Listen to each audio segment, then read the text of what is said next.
Hello, and thanks for listening to the MiCare Champion Cast. For those not aware, it's currently National Public Health Week. This effort is designed to uplift public health issues and recognize those who are addressing barriers to improve the well-being of communities.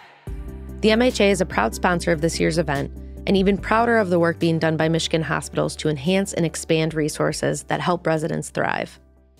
One of the public health issues that continues to be a top priority for our members is food insecurity. With this in mind, I have two guests joining me virtually to share more about an impactful program that brings fresh, affordable produce, nutrition, and wellness education to vulnerable communities. The first guest I'll welcome back to the podcast is Dr. Julie Yaroch, president of ProMedica Charles and Virginia Hickman Hospital. Dr. Yaroch is a board-certified internal medicine physician with a doctorate of osteopathic medicine and is currently serving as chair-elect of our MHA Board of Trustees, in addition to being chair of the MHA Public Health Task Force. Dr. Yaroch, welcome back to the show. Thanks for having me, Lucy. Happy to be here. Our second guest is a newcomer, Frank Nagle, ProMedica's Director of Community Impact here in Michigan. With over a decade of healthcare experience, a bachelor's degree in exercise science, and a Master of Business Administration, Frank is responsible for creating innovative strategies to address patient and community health needs. Frank, welcome to your first MiCare Champion Cast. Thank you. I'm excited to be here and appreciate the opportunity. Well, I say first because I know Dr. Yaroch has probably told you once we have you here, we're probably going to ask you to come back. So I hope you're okay with that. Looking forward to that. Well, Dr. Yaroch, the last time we had you here was to discuss behavioral health and policy alongside Representative Filler. So I know I asked this question back when we did that record, but that was some time ago. So could you give our listeners a bit of a refresh on your role and maybe to change things up, what drove you to shift from the clinical side of healthcare to leadership? So I always hope, Lucy, that I can say I'm still part of the clinical side because that's what's near and dear to me. That's why I went into healthcare. It's about discovering the unknown, listening to people, caring for people, fixing problems, finding solutions. So whether you're on the clinical or the administrative side, we have a common thread that keeps us connected with a common goal in the patients and the communities that we serve. So yes, as you stated, I'm president of ProMedica Charles and Virginia Hickman Hospital. It's classified as a rural hospital. Our community covers about 750 square miles, but also as a system, our footprint in Michigan for ProMedica, we have 3 mid-site hospitals. So one over in Coldwater, Michigan, and also in Monroe. So I'd like to say, when Frank and I are speaking on behalf of all 3 hospitals, but an opportunity that's been unique to the Hickman campus that we're happy to share with others and hopefully inspire them as well as we talk about public health and social determinants of health. Yes, absolutely. And we're so glad to have you back. And Frank, since we have not had a chance to introduce you on the podcast before, if you don't mind sharing some insight into what led you into your current role. And then I always ask, as a good lead into the conversation, what you love about working in healthcare. Yeah, so what led me into the role was just a passion for health and well-being. Always grew up involved in athletics and activity in some capacity, but I pursued my bachelor's in exercise science, and I worked a couple of years more in the personal training space. And I just realized I had this calling. I really wanted to work on this community at a community level, at a larger level, help more people to be able to be empowered to achieve their highest potential for health. So that led to some opportunity with coordinating grants with Charles and Virginia Hickman Hospital, which has been a great opportunity. And it progressed to where I'm at now, and it led me to want to get more into the business side and ultimately landing in this role where I'm able to work with our community partners on addressing some of those external factors that still affect healthcare. So it's always really been that service to community. And I think the thing that I love about the job the most is being able to see these ideas come to fruition and community partners collaborating around an idea and bringing it to fruition and seeing its impact. Right. Yeah. We hear the impact and the service as a common thread with healthcare workers. And I just appreciate you both for all you do for ProMedica and for the communities you serve. And we're going to learn a little bit more about that. But we're here today to not only celebrate National Public Health Week, but again, to learn about a really impactful program at ProMedica that does a wonderful job demonstrating how hospitals and public health can intersect, But before we jump into that, I think it makes sense, Dr. Yaroch, for you to kick us off by sharing a little bit about what the MHA Public Health Task Force is working on and maybe some of your priorities. Yeah, so first off, I just want to say hats off to that team. That is a truly passionate team that is committed, engaged. So it's an honor to be a part of such an amazing group. So, right off when we formed this committee, we realized we had to start building some relationships, relationships that focused around trust, collaboration, but also understanding the different roles from our public health sector to those of us that are more of an acute care setting within hospitals. So the beginning just really was forming those relationships and making sure we had the right representation sitting around the table. So I will say in the beginning, we did make some adjustments, increasing our public health representatives. So we evolved. So we made sure that we had the right voices, and we were also telling the right stories and coming together with the right strategies and initiatives for the state. Mm-hmm.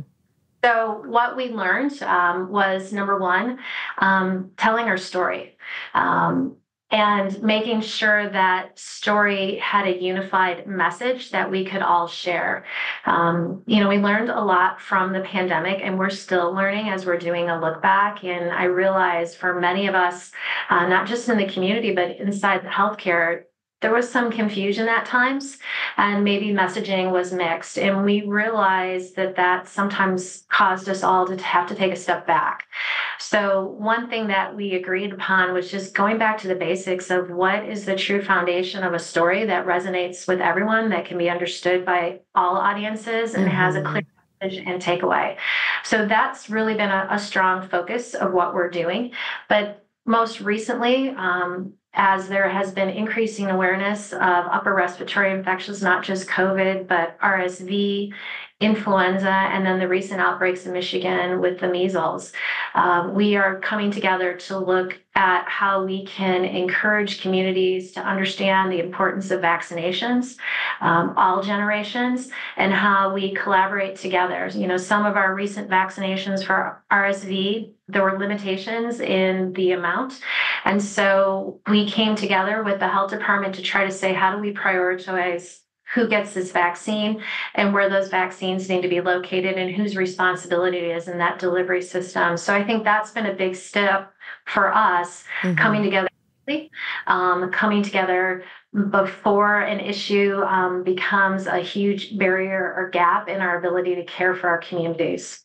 Well, I know the MHA team is extremely grateful for your leadership and the expertise you lend not only to that committee, but to our board of trustees, and your clinical background is extremely helpful and informative to the work that we do and the priorities that we set aside as an association. So I appreciate you sharing some of the things that the committee is working on and elaborating on that.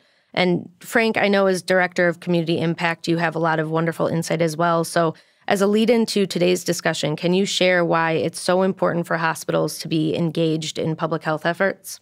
Yeah, I think fundamentally, one of the most important reasons are our patients are also our community members. And if we're able to better understand how the social, environmental factors influence health behaviors and health outcomes, it can maybe help us to support community members in better utilizing healthcare, navigating healthcare systems, but having the wraparound supports that are available through partnerships and other local resources, because those social, environmental factors are largely outside of the four walls of healthcare, but there are quite a bit of resources that are available. So if we're able to better understand it, we can better support our patients, can also help us with those patient touch points to be able to really focus on maybe the unique needs that each patient may have based on the circumstances they're experiencing. Right. That's a really great explanation. And it reminds me, we had an event last September with the Beaumont Foundation, and it was focused on kind of the intersection of hospitals and public health. And a lot of the focus of that event was on the different ways we communicate about health and how we deliver information and resources to the community differently. And I'm curious, and you can speak to this anecdotally or wearing your ProMedica hat, what would you say are some of the barriers that prevent hospitals and public health leaders from collaborating? I think in many cases, you're looking at collaborating and addressing major deficits that have existed in community for long periods of time. And in many cases, those require a systems level change. It requires multiple sectors to be at the table, and it can't just be something that one agency takes on and then it's magically solved for the entire community. So I think the complex nature is being able to take it to a scale where you can achieve a system level change. And then I think many of us encounter it also. In many cases, the funding to be able to support such an effort is also needed. So I think, speaking from my experience, I think many times it boils down to a couple of those factors, but I think both factors could be overcome when you bring multi-sector collaborations and some lived experience to the table. Right. Absolutely. Julie, anything you would add there? Yeah, Lucy, when you go back in history, public and medical health used to be under the same roof. It used to be one entity. And then with time, we split this into two sectors. So, I think your question was around what barriers prevent us from coming together. And I would challenge that really there aren't any physical barriers.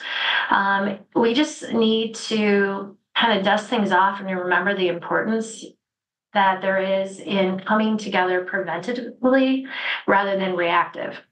Right. So again, we talked about in the pandemic, a lot of us didn't have established relationships or understanding the footprint of our public health sector and them of us, and what our limitations were. And so, even though luckily the pandemic has calmed down, we need to continue to have those relationships and those touch bases proactively so that out the gate, if there is a disaster, we kind of understand each other's role, and we have that trust.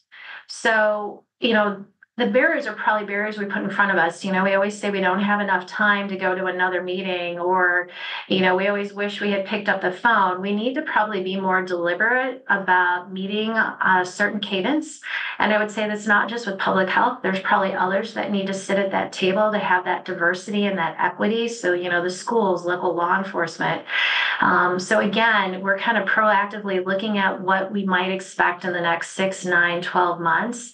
And we already have a strategy going ahead of us as opposed to, again, being reactive. Right. Absolutely. Well, the two of you are here because ProMedica is doing a very wonderful job of being engaged and addressing some really significant public health issues in your communities. So you actually, I should mention, are doing such a good job that you were recognized as a recipient of the 2023 Ludwig Community Benefit Award, which we give to members who are improving the health of communities through collaborative initiatives. So hats off to you. And that program that received an award was the ProMedica Farms and Veggie Mobile.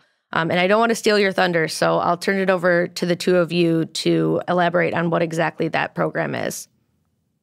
Yeah, so I'll kick it off and hand it over to Frank to give kind of the logistics and all the data on this. So this is a really fun initiative for all of us. And this was a way for us to start thinking outside the box. So I challenge all your listeners that we need to start getting outside the four walls of our hospitals or our local health departments and really get out into the community and see what we can do collaborating with maybe those less traditional community members. So again, logistics companies, local farmers, what can we do so that we're addressing needs, but being creative, and I would say making it fun, but making it accessible to the folks that we're trying to serve. So again, I think historically, we've always expected people to come to us, and we realized we needed to start doing some things that address the nutritional gaps that we saw in our community, that we were able to get those solutions out into the community. So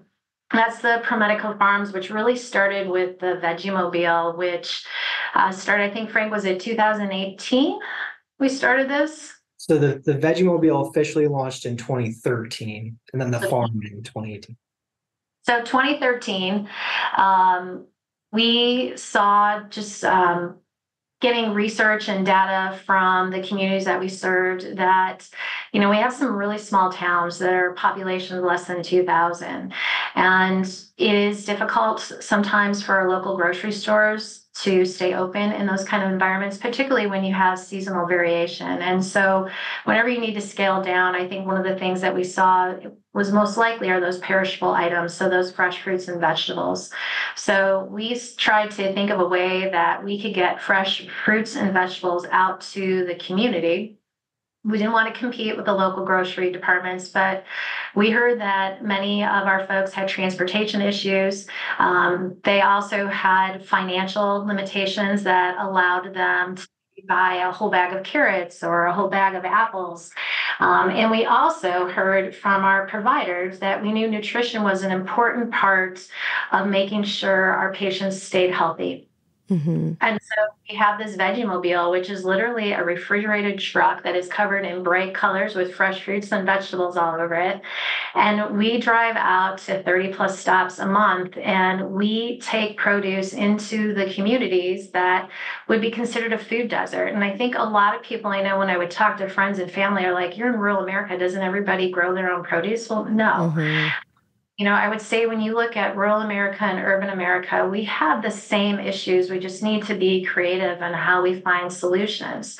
So the Veggie Mobile was a way for us to take produce out into the community. And I learned a lot. I've gone on field trips with the driver, and it's not just bringing apples and oranges and potatoes. We bring sunchokes, which I didn't even really know what a sunchoke was until what is that?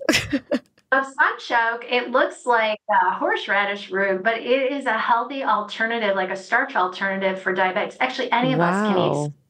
They're actually very tasty. But it tastes almost like a potato, but it's a healthier option for diabetics because it doesn't have the same carb or sugar release. So it allows them to kind of feel like they're having that starch, but it doesn't affect their sugar as adversely as a potato would. So, you know, we're giving out unique produce. We have a large Latino population, so there's certain peppers that they like, and we were able to stock those, but also educate people on different produce that they may not try, that would also be healthy if they have diabetes or if they have heart failure.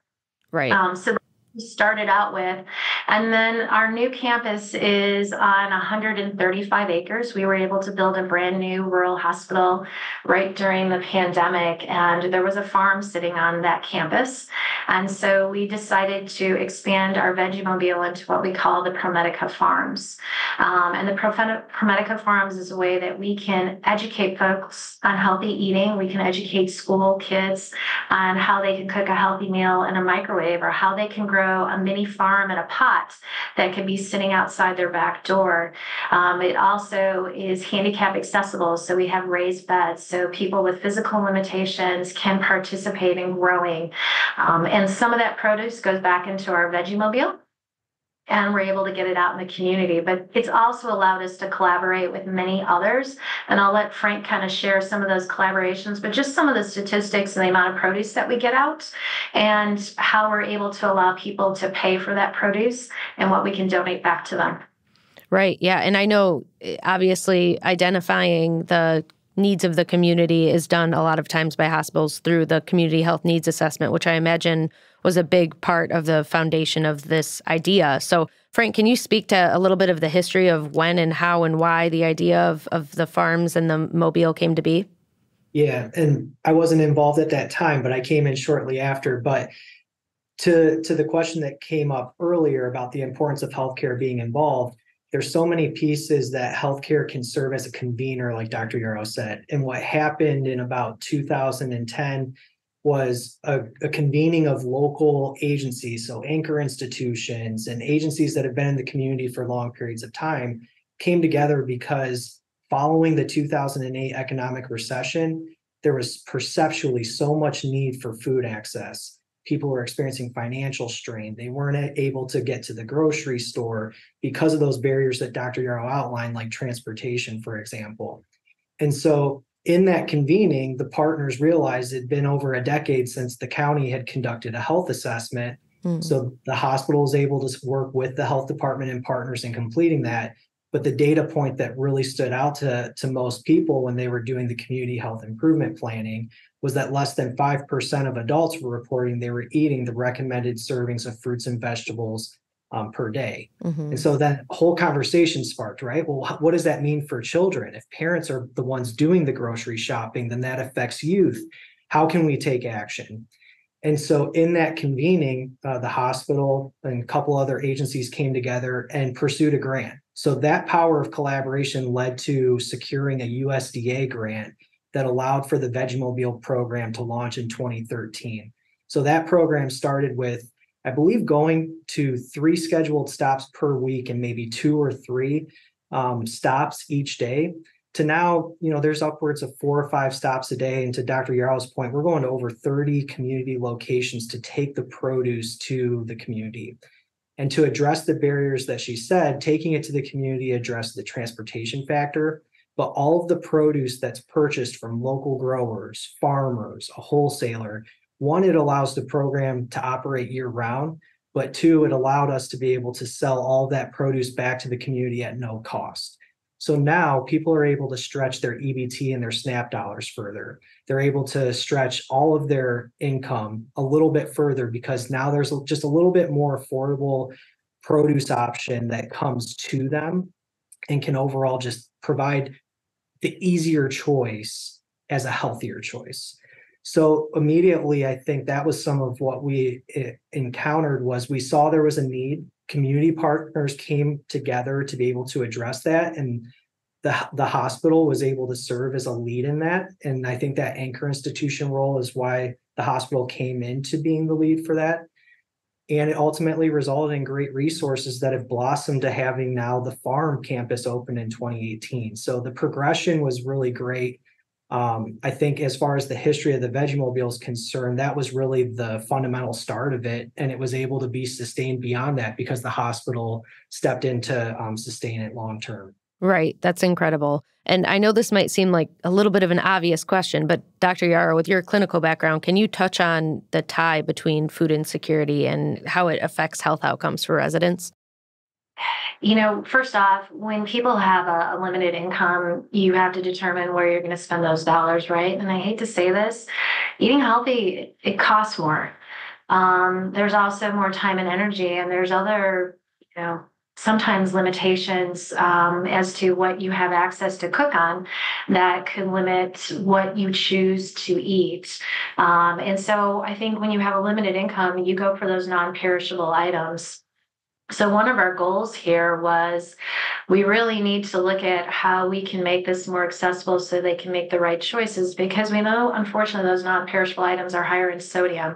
So high sodium diets can cause issues with patients who have congestive heart failure, peripheral edema. So people whose legs are swelling up, the more sodium they intake, the more swelling they can have, the higher their blood pressure. We talk about diabetes, end-stage renal disease, 2 very common diseases in the state of Michigan. Again, more fresh fruits and vegetables help control people's blood sugars so they can lower their medication costs. They also have improved lifestyle. They can be more active. Obesity, again, high obesity rates across the nation. And we know, again, more fresh fruits and vegetables, we can hopefully lower the chances of obesity in our population across multiple generations.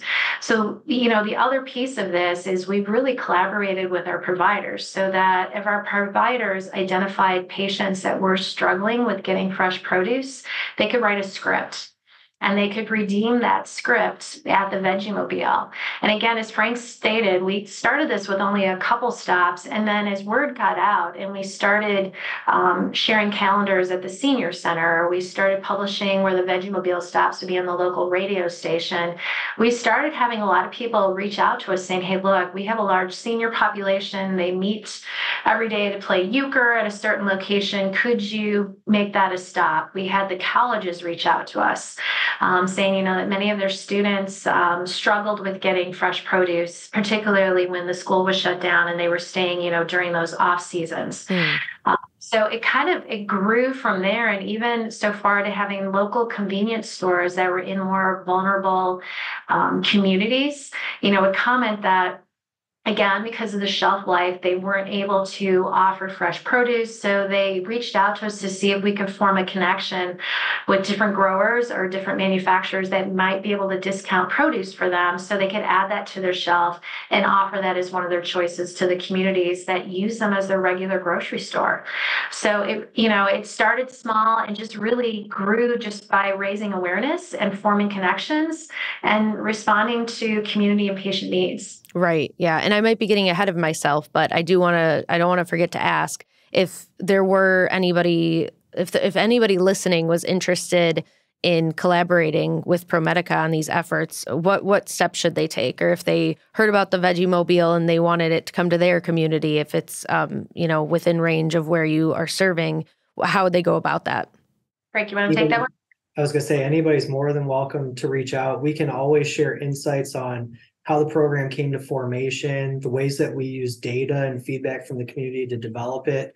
We've been operating primarily in Lenawee County, and with the schedule, do have a pretty at capacity schedule. But I think the beauty of this work too is it's designed so that it can be replicated. And across healthcare, my hope is we can continue to share these models that are working well so that they can be replicated to serve our communities across the country. So people are more than welcome to reach out. We also have a Facebook page that just shares some information about our programming. But I think more so in that space of partnership, an email, phone call is the best way to go. And we can go from there about how we can support. Perfect. I just didn't want to forget to ask that question, and we'll include links to all the resources to get in touch with the team. So what has the response been from the communities who have utilized these services? We, unfortunately, things break down. So there are times where we have to pull the Veggie Mobile off of the schedule. And we hear from the community. Or, when we get it back up and running and we get out there, it's amazing how many people say, oh my gosh, we missed you. We really rely on you. Again, I think, unfortunately, we can't stop at every location that everybody would like us to stop at. And Frank is constantly reevaluating the schedule to see if there's any additions we can make, or if we can switch it around to make it as equitable as possible through the community. But, I'll tell you, like I stated, for leaders, I think when you do unique initiatives like this, take the time to spend some time inside those operations. So again, I mentioned I did a field trip. I actually took my son, and we went the whole day on the Veggie Mobile, and we got to help them set up. But more importantly, I just get to sit there with the community members. And, Lucy, that being in healthcare, we all have to have what's called patient family advisory councils. And again, we expect a diverse population to come to us and give us input on how we're doing. And I think nowadays, particularly when we serve communities with transportation issues, we really need to do a better job going out into the community and getting folks' input. So during these field trips, I had the unique opportunity just talking to people, not just how important the Veggie Mobile was to them and the educational opportunities of the farm, but just how we were doing related to access. If there were certain specialties they wish we had. I learned from a family, it was an extended family, so there was grandparents, there was aunt and uncles, all living in the same house, and they all had some type of medical issues that required routine follow-up care, and they had a limited gas budget. So shared some advice on how it would be helpful to have offices be able to see the schedule for the entire family so they could try to decrease the amount of trips that they would have to make into our Metro Toledo area or even into our Lenawee County hub, and how we could help facilitate more virtual visits.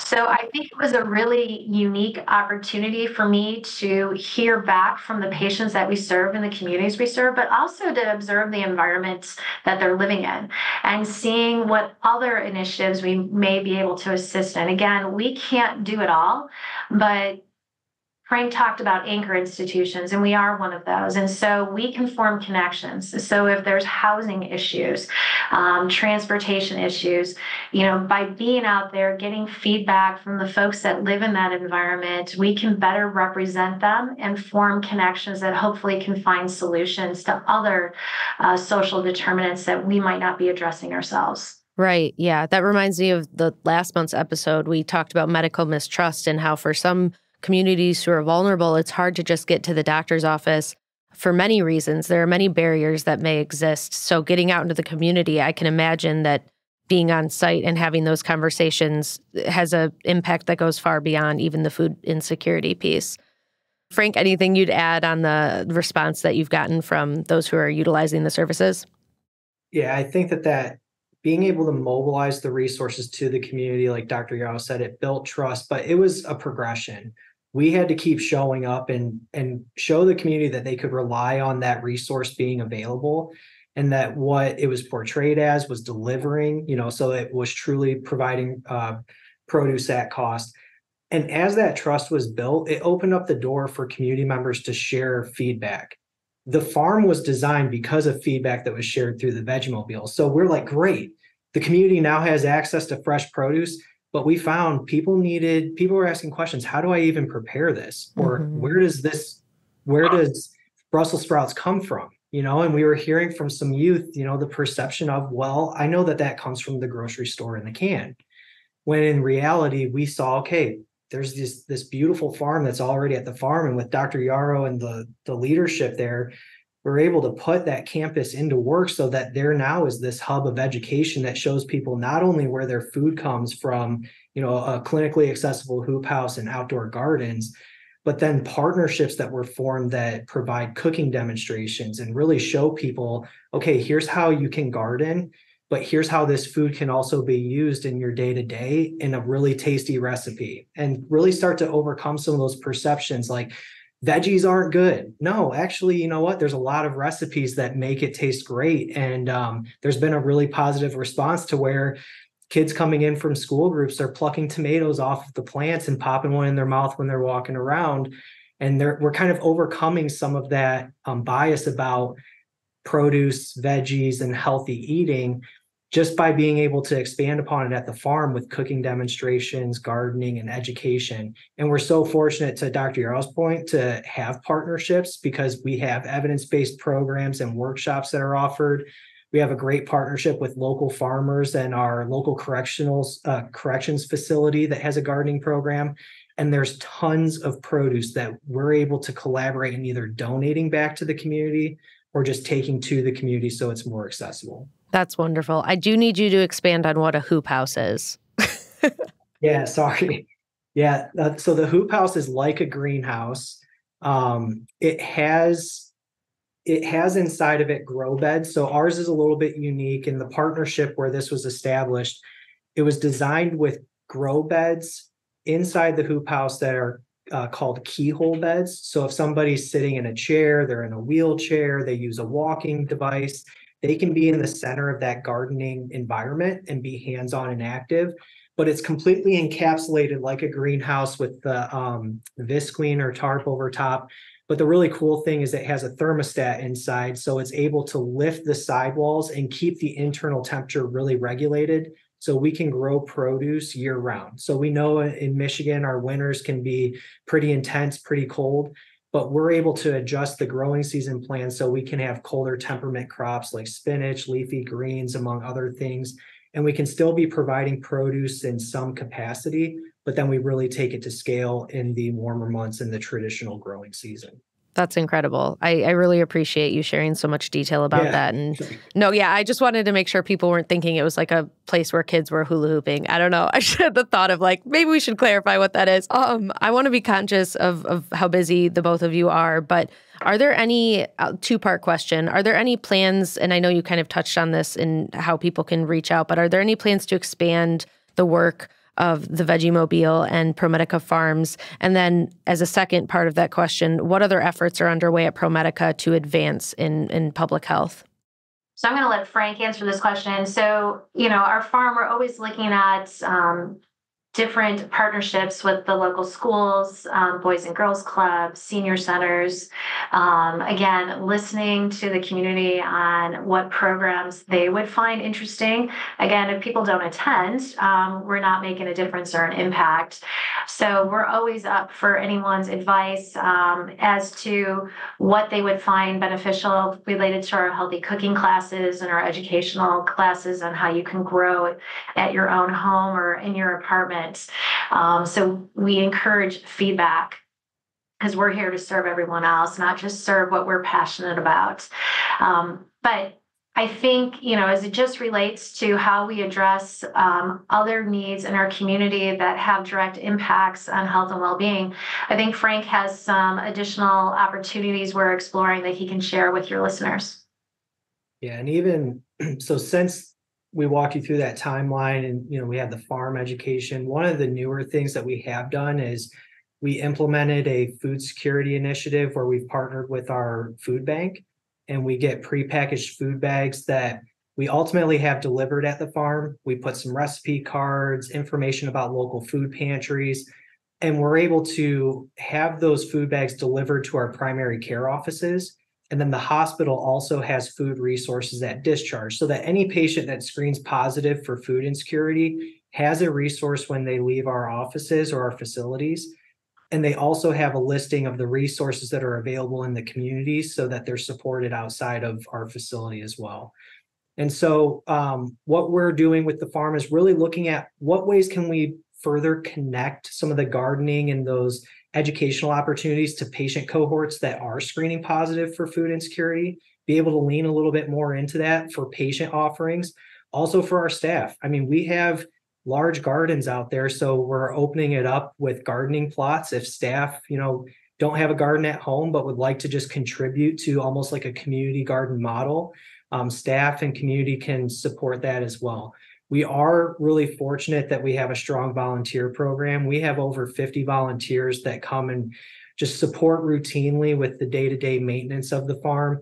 But overall, I think we're really looking at how can we just further connect with the patient cohorts with SDOH, and then look at, are there ways we can mobilize some of our resources to disinvested portions of our community? Segueing into another part, we've been doing some analysis over the last couple of years through the Centers for Disease Control and Prevention Social Vulnerability Index. And we saw in East Adrian, so City of Adrian's our county seat, we saw 3 census tracts that had social vulnerability indexes that were much higher than the rest of the county. And they were at a very high risk state. So internally, what we looked at, we also noticed that our positive screens for social determinants of health were largely coming from the same zip code. And we started forming some partnerships which ultimately led to us announcing what's called the Adrian eBide Neighborhood Promise. So it's a replication for a rural community of our Toledo model, the Toledo eBide Neighborhood Promise, where we have an eBide center located within the downtown market of Toledo.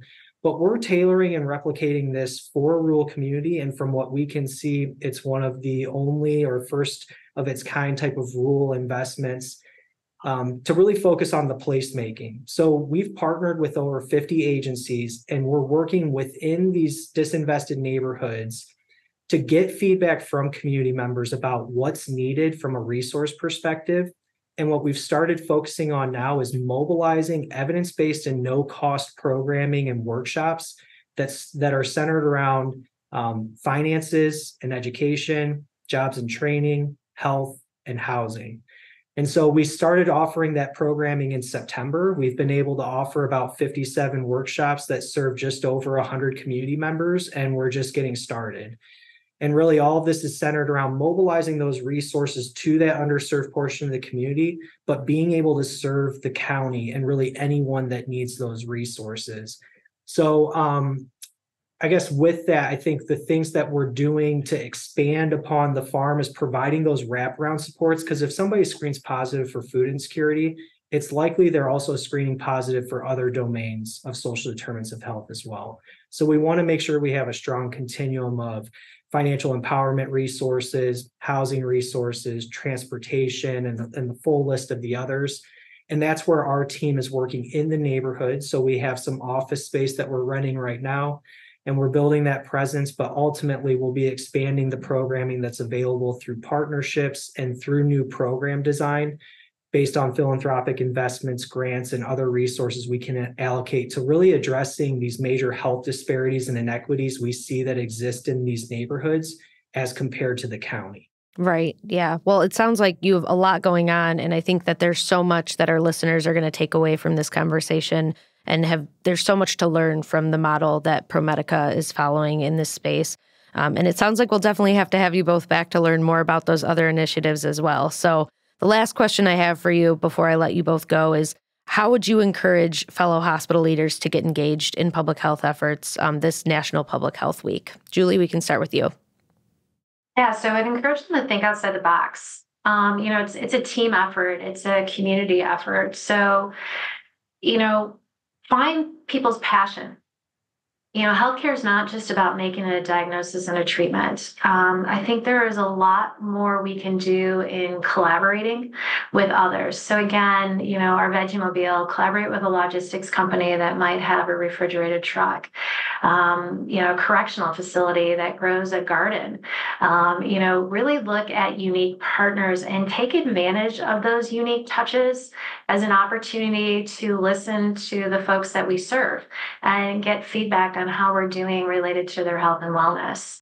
Those touches also allow us to really look at the trust our community has in us, and for us to find a unique way in building that trust, building a better understanding, and offering another vehicle that we can listen, but also take advantage of that environment so that we can help educate on who we are, what we do, and how we can help them. Mm-hmm. So I guess my takeaway is think outside the box. Never think an idea is too crazy, because trust me, Frank and I have been told kind of crazy in what we do. Inspire others. I want to do a shout out to St. Joseph Hospital up in Ypsilanti, because they let us come out and tour. Their team that had a farm, they came out on our site and really helped educate us, so we didn't have as many barriers that we thought we would have. And that's what we need to do. We need to tell our story. We need to share some of those things that may be a little bit crazy or unique that we're doing, and inspire others to do the same. Because again, there's not one way to treat a person. There's multiple ways. And the more creative we are, sometimes the better the results are. Right. I think that's wonderful, wonderful advice. And to make a call back to something you said earlier that stuck with me is get outside the four walls of your operation. So I think that's really valuable. Frank, what about you? Yeah, I think getting outside the four walls and actively listening, like really take that time to just ask, what can we do better? And I think when we create those safe spaces, we'll get honest feedback, and we have to be willing to hear that feedback. Some of it'll be tough, some of it'll be positive, but I think we need to learn from that to be able to do better. But most importantly, to build that trust so we can know what are the community's true needs and what are specifically the barriers. Let's get to the root cause of what is really causing these barriers to exist, and make informed and data-driven decisions with community member input that help to overcome those. So let's not rely on perceptions and what we think maybe the community needs. Let's get out there and let's create the spaces. Let's have collaborative meetings. Let's learn from lived experience. But I think it really takes some time to get out there. And I would encourage, if you're a hospital, maybe think about, are there ways you can align your community health needs assessment initiatives to some of this work? Or do you have team members that are doing things that are pretty similar, and maybe they could just dedicate an hour a quarter to doing something out in the community? And if we start small, I think there's ways we can strategically go incremental for the betterment of our community. Absolutely. You both give such good advice, and I appreciate so much the work that you're doing and the insight that you've provided today. We're definitely going to have you both back. Sorry, Dr. Yaroch, I'm dragging you back a third, fourth time, fifth time probably. And Frank, you'll definitely be a repeat guest. So thank you both so much. Happy National Public Health Week. Is there anything else that you want to make a call back to for efforts going on at ProMedica, or we'll include a link to your website, but anything else you want to mention before we close? Lucy, I just want to say thank you to MHA for your attention to public health. I also want to thank all of my colleagues out there that are over other organizations. And I know everybody is doing something unique and absolutely fabulous in the communities that they serve. But I also want to just encourage all of the listeners out there that are patients, and I'm sure we're all patients. Public health is two ways. Mm-hmm. So encourage folks to make sure that they are honest with their providers, and they share those barriers, those gaps that may prevent them from following their treatment plan, because ultimately we got to listen to one another, and we got to find a common goal and achieve results together. Right. So again, thank you for all that you do, and true honor being on this podcast and being in front of all your listeners. Thanks, Julie. And I would just add a thank you because none of it's possible without our partnerships. Like I said, we have over 50 community partners that allocate and align resources to a common goal. and none of it's possible without those partnerships. So one, a deep appreciation to all of them. Too many to list, but that's a good problem to have. And I also want to say thank you, Lucy, to you and the MHA team, Dr. Yaroch, for all of the bold leadership to look at how do we look at things differently? How do we start to innovate more in how we address community needs? And more so, how do we do it in a way where we're stepping up and leading as an example versus really trying to guess at how we design and serve community. So it's a true sign of servant leadership. And I know I've learned a ton from these opportunities. So thank you for the podcast. And if I'm not on, I'm going to be listening in. So thanks. Perfect. Thank you. All right. Well, with that, I want to thank our listeners for tuning in. And those interested in learning more about ProMedica can head to promedica.org. We'll include a link in the description. And we'll also include some more information specifically about the ProMedica farms and Veggie Mobile. So with that, thanks again, and we'll be back next month.